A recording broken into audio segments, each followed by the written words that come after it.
আসসালামু আলাইকুম প্রিয় শিক্ষার্থীবৃন্দ, ম্যাথমেটিক একাডেমির পক্ষ থেকে সবাইকে স্বাগত জানাচ্ছি। আমি দিদারুল আলম, সহকারী শিক্ষক আলবানা মাধ্যমিক বালিকা বিদ্যালয়, হাজীগঞ্জ, চাঁদপুর। আজকে আমি এসএসসি 2025 সালের পরীক্ষার্থীদের জন্য খুবই গুরুত্বপূর্ণ একটা বিষয় নিয়ে আলোচনা করব। এই ভিডিওতে আমি আপনাদের জন্য একটা সাজেশন আমার তৈরি করা, এই সাজেশন থেকে আমি আপনাদের 13তম অধ্যায় অর্থাৎ সসীম ধারার অধ্যায়টি নিয়ে আলোচনা করব। এখানে বেশ কিছু সাজেশন আপনাদের জন্য রেডি করেছি। আমি একটু সাজেশনগুলো যদি ফলো করতে পারেন, ইনশাল্লাহ এই অধ্যায় থেকে যে প্রশ্নে দিক না কেন আপনারা সমাধান করতে পারবেন। তো আমি আপনাদেরকে অনুরোধ করব সম্পূর্ণ ভিডিওটি না টেনে স্কিপ না করে প্রথম থেকে শেষ পর্যন্ত মনোযোগ সহকারে দেখে যাবেন এবং বাসায় বেশি বেশি প্র্যাকটিস করবেন। তাহলে এই অধ্যায় থেকে কিন্তু একটা প্রশ্ন আসার সম্ভাবনা খুবই বেশি। প্রত্যেকটা বোর্ডে কিন্তু এই অধ্যায় থেকে প্রশ্ন আসে। সেজন্য বলবো শুরু থেকে শেষ পর্যন্ত মনোযোগ সহকারে দেখবেন, তাহলে আপনার জন্য এই অধ্যায় থেকে সমাধান করার উত্তর দেওয়াটা খুবই সহজ হবে। তো ইতিমধ্যেই কিন্তু আমি এই অধ্যায়ের বেশ কিছু সিকিউ সলভিং ক্লাস নিয়েছি, অর্থাৎ বিভিন্ন বোর্ড পরীক্ষায় যে প্রশ্নগুলো আসে 2024 সালের 2023 সালের এরকম গুরুত্বপূর্ণ বেশ কিছু প্রশ্ন আমি সলভ করে দিয়েছি। আপনারা চাইলে প্লেলিস্ট থেকে দেখে নিতে পারবেন। তো কথা বাড়াচ্ছি না, আমি চলে যাচ্ছি সরাসরি আলোচনায়। প্রথমে দেখো, আমি তোমাদের জন্য ক বিভাগের জন্য বেশ কিছু প্রশ্ন রেখেছি। এগুলো এমসিকিউতেও কিন্তু আসতে পারে। এখানে আছে কি 8 + 11 + 14 + 17 ধারাটির কোন পদ 392। তারপরে আছে 5, 8, 11, 14 এটার কোন পদ 383। তারপরে আছে log 3, log 9, log 27, log 81 কততম পদ log 5, 6, 65, 61। এই ধরনের এই টাইপের অঙ্কগুলা করার জন্য খুবই গুরুত্বপূর্ণ। এছাড়াও আছে তোমার ধরো এখানে কোন পদ ছিল, আবার জিজ্ঞেস করতে পারে যে তম পদ জিজ্ঞেস করতে পারে, যেমন এখানে আছে 15তম পদ কত, 210তম পদ কত, এই ধরনের প্রশ্ন আসতে পারে। তো আমি আপনাদেরকে প্রথমে এখান থেকে 1 আর 3 নং সমাধান করাবো। এখান থেকে 1 নাম্বারটা সমাধান করে দেখাবো। আশা করি বাকিগুলো আপনারা নিজেরাই করতে পারবেন। তো প্রথমে আমি শুরু করছি। ধরন হচ্ছে 84 নাম্বার, টাইপ 84 এর প্রথম প্রশ্নটা 8, 11, 14, 17 ধারাটির কোন পদ 392। এই পদটা বের করতে হবে। তো আমরা প্রথমে দেখে নেব এটা কোন ধরনের ধারা। আমরা যদি খেয়াল করি 8 আর 11 3-এর ডিফারেন্স আছে, 11 আর 14 এখানেও 3-এর ডিফারেন্স আছে, 14 থেকে 17 এখানেও 3-এর ডিফারেন্স, অর্থাৎ এটা একটা সমান্তর ধারা। তো সমান্তর ধারা যেহেতু, আমরা সমান্তর ধারা সূত্রগুলোকে প্রথমে দেখব। nতম পদের সূত্র হচ্ছে a + n - 1 × d। আর আমার প্রশ্ন ছিল কোন পদ 392। যে প্রশ্নের মধ্যে বলে দেবে কোন পদ 392, সেখানে আমরা ধরে নেব প্রথমে nতম পদ হচ্ছে 392, তারপর হচ্ছে বাকি কাজটা করব। তো প্রথমে আমি ধারাটা লিখে নিচ্ছি।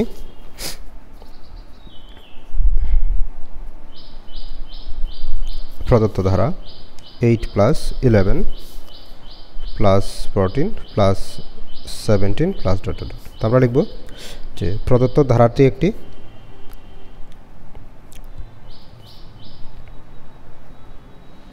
একটি সমান্তর ধারা।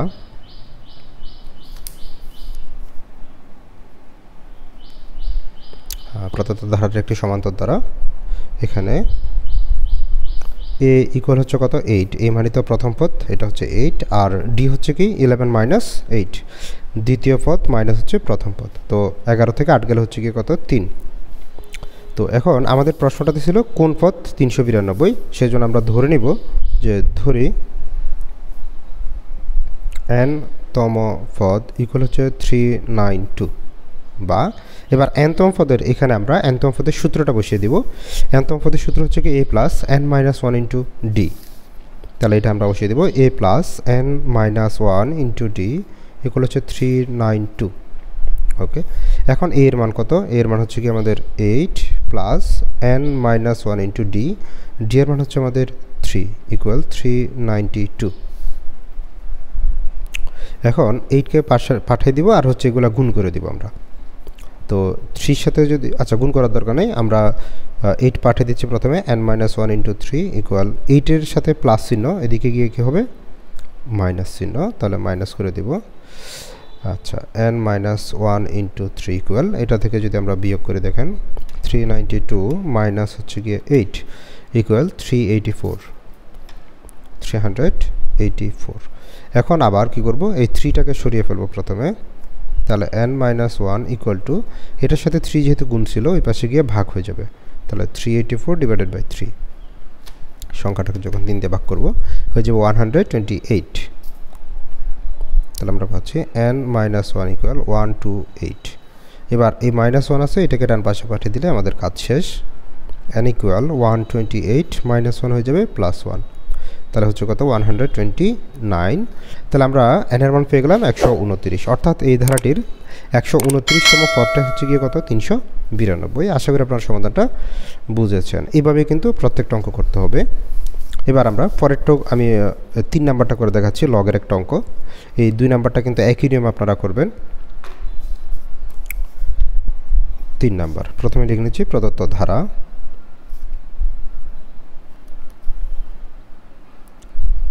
log 3 প্লাস log 9, এরপর হচ্ছে প্লাস log 27, এরপর আছে log 81 প্লাস ... এটাকে এখন কিভাবে সমাধান করবা ভালো মতো খেয়াল করো।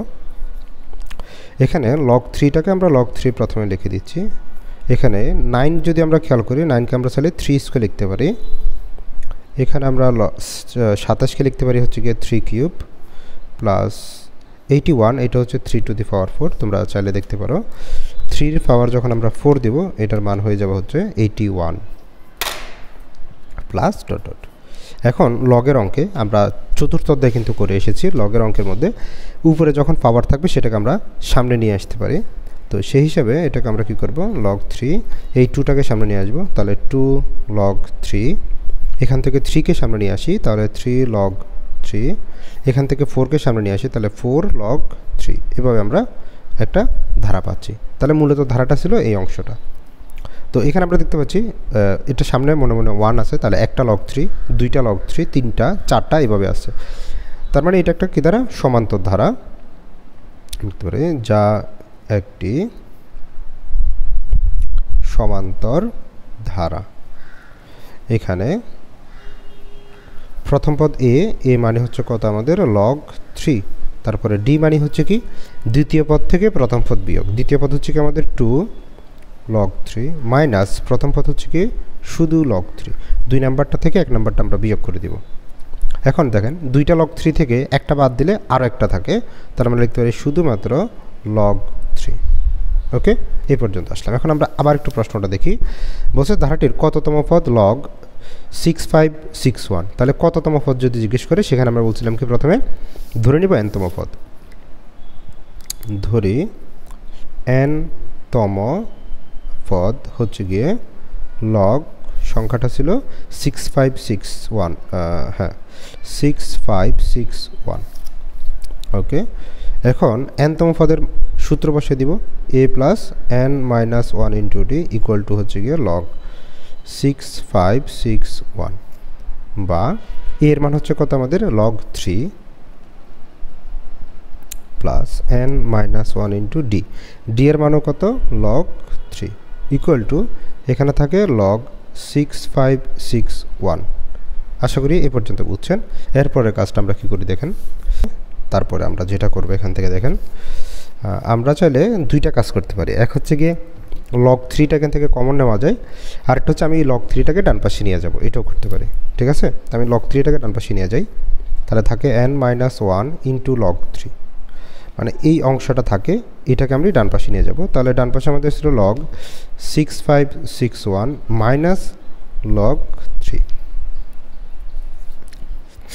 এখন আমাদের যেটা করতে হবে, এই সংখ্যাটাকে দেখতে হবে 3-এর পাওয়ার কত দিলে 6561 হয়।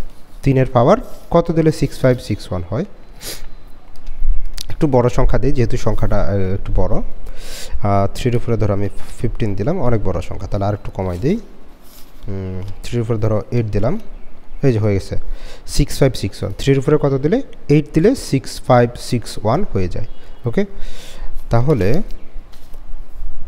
আমরা এখানে লিখতে পারি যে n minus 1 log 3 equal to log 3 to the power 8 minus log 3।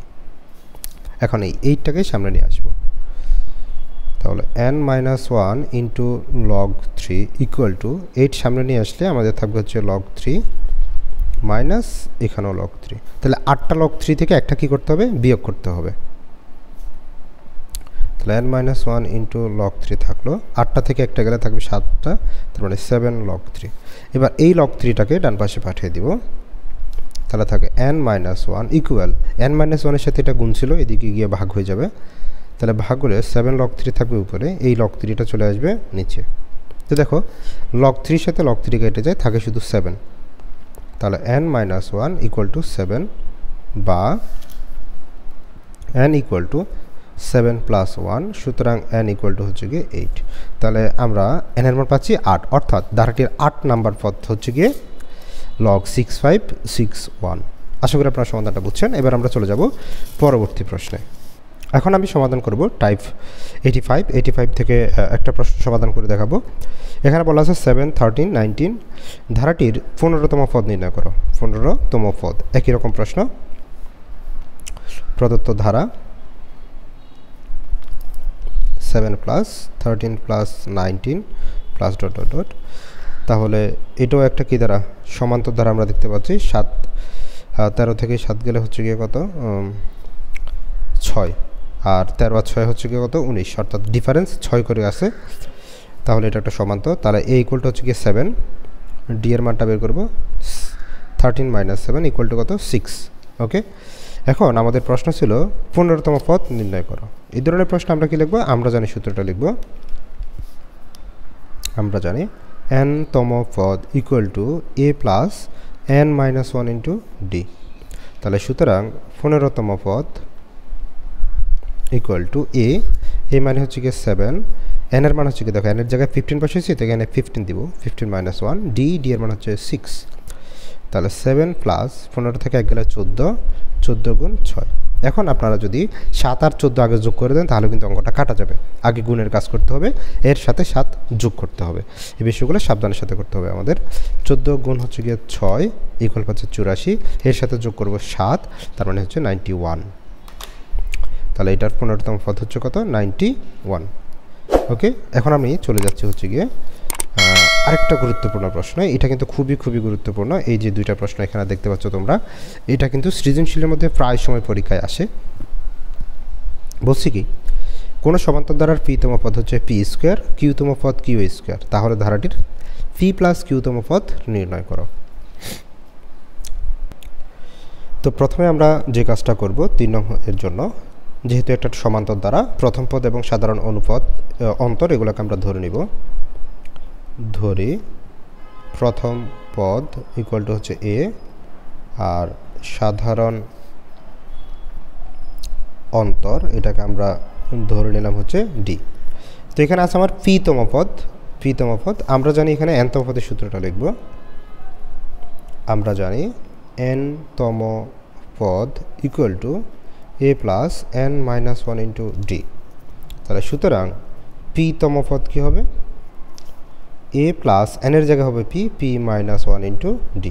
এরপরে আসার একটা কি কিউ-তম পদ কী হবে, a প্লাস পি এর জায়গায় হবে কিউ মাইনাস 1 ইন্টু ডি। এখন আমরা শর্তগুলো লিখব, যে প্রথম শর্ত মতে বলছে পি-তম পদ হবে পি স্কোয়ার, আর পি-তম পদ পেয়েছি আমরা এইটা, তাহলে a plus P minus 1 into D equal to হচ্ছে গিয়ে পি স্কোয়ার। এটাকে আমরা দিলাম 1 নং সমীকরণ। তারপরে কিউ-তম পদ হবে কিউ স্কোয়ার, তাহলে কিউ-তম পদ ছিল এইটা, তাহলে এটাকে আমরা লিখব দ্বিতীয় শর্ত মতে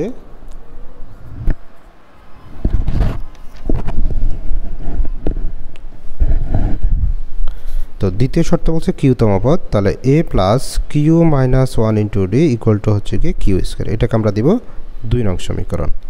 ওকে, আমরা দুইটা সমীকরণ পেয়ে গেছি। এখন আমরা যে কাজটা করব, সমান্তরের ক্ষেত্রে আমরা মনে রাখবো, সমান্তরের ক্ষেত্রে সমীকরণ 2 নং থেকে 1 নংকে কী করতে হয়, বিয়োগ করতে হয়। হ্যাঁ, তো আমরা 2 নং সমীকরণ থেকে 1 নংকে বিয়োগ করে দিব। তো লিখব 2 নং বিয়োগ 1 নং করে পাই।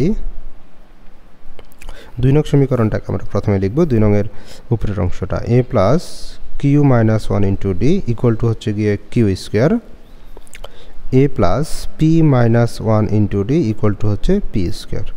তো বিয়োগ করতে গেলে আমাদের কী করতে হয়, চিহ্নগুলো একটু পরিবর্তন করে দিতে হবে। তাহলে কী হবে, এখানে প্লাস এ এর সাথে মাইনাস এ কাটা যাবে, আর এই অংশটা থেকে যাবে। এখানে আমরা দেখতে পাচ্ছি কী থাকে, Q minus 1 into D minus আবার এটা P minus 1 into D equal to, এখানে থাকে Q square minus P square.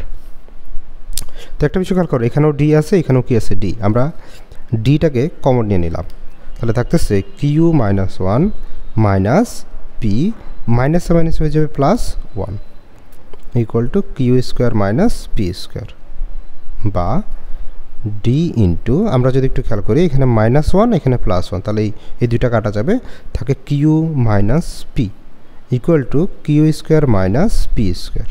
Okay, এখন দেখেন আমার দরকার শুধু ডিটাকে আলাদা করব, কিউ মাইনাস পিকে আমরা ডান পাশে পাঠিয়ে দিব।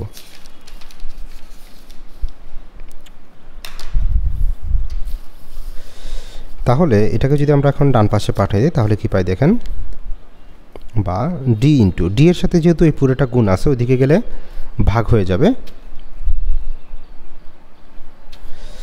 তাহলে এখানে আমাদের থাকতেছে Q square minus P square divided by Q minus P. Okay, তো এটাকে আবার আমরা চাইলে A square minus B square ধরতে পারি, তাহলে কী পাবো Q plus P into Q minus P divided by আবারও কি কিউ মাইনাস পি, তাহলে এটার সাথে এটা কাটা যাবে, থাকে শুধু কিউ প্লাস পিটা, এটা হচ্ছে কার মান, ডি এর মান। এতটুকু করার পর এখন আমরা চলে যাব হচ্ছে গিয়ে কী বের করার জন্য, পি প্লাস কিউতম পদ, এটার সূত্রটা লেখার জন্য।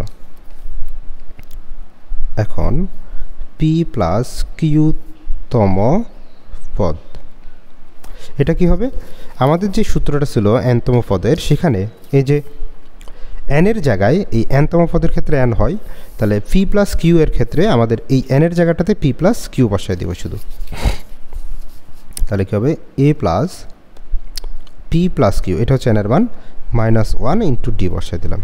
ওকে, এখন দেখো এগুলো কিন্তু একই নিয়মের অঙ্ক, জাস্ট খেয়াল করো, আরেকটা অঙ্ক করাবো দেখবো যে একই রকম করতে পারবা।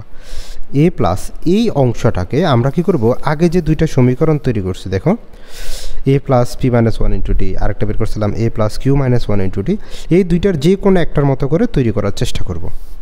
তাহলে এখান থেকে আমরা যদি দেখি পি এর সাথে ডি গুণ আছে, কিউর সাথে ডি গুণ আছে, ওয়ানের সাথেও কিন্তু কি ডিটা গুণ আছে, তো এখান থেকে আমি যে কাজটা করবো P minus one into D লিখে ফেললাম ডাইরেক্ট। এখন দেখো এখানে যে কিউ ছিল সেটা কিন্তু বাদ পড়ে গেছে, যেটাকে লিখতে হবে বাইরে, কিউর সাথেও তো ডি গুণ আছে তাই না, তাহলে কিউ আর ডিটাকে গুণ করে আমি বাইরে লিখে দিলাম যে কিউ ইন্টু ডি।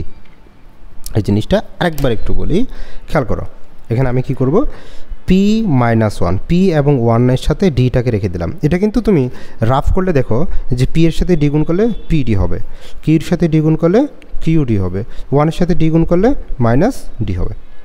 এখন আমি যদি পি ডি এবং মাইনাস ডি থেকে ডি কমন নেই, তাহলে P minus one into D আসবে, এবং এই যে কিউ ডি অংশটা থাকবে সেটা আলাদা থেকে যাবে। আশা করি এবার বুঝতে পারছো এটা কেন করছি, এটা করার কারণ হচ্ছে আমি এখন এই থেকে এই পর্যন্ত এই অংশটার পরিবর্তে এখানে আমরা যে সমীকরণ বের করছি পি স্কোয়ার টাকা বসায় দিব, তাহলে এখানে আমি এই থেকে এই পর্যন্ত এটা পরিবর্তে লিখে দিব হচ্ছে কি P square plus Q into D. এখন ডি এর কিন্তু আবার একটা মান আমরা বের করছি পি প্লাস কিউ বা কিউ প্লাস পি, তাহলে এখানে P square plus Q into D এর পরিবর্তে বসাবো কিউ প্লাস পি, তাহলে পি স্কোয়ার থাকলো, কিউর সাথে কিউ গুণ করলে কিউ স্কোয়ার প্লাস কিউর সাথে পি গুণ করলে হয়ে যাবে হচ্ছে পি কিউ। এটা হচ্ছে কি আমাদের মূলত সমাধান। আশা করি আপনারা সমাধানটা বুঝতে পারছেন। এরপরে যদি কারো সমস্যা থাকে অবশ্যই কমেন্টে জানাবেন। তো আমি ভিডিও লম্বা করছি না, পরবর্তী পার্টে আমি এরপর অংশগুলো সমাধান করে দেখাবো।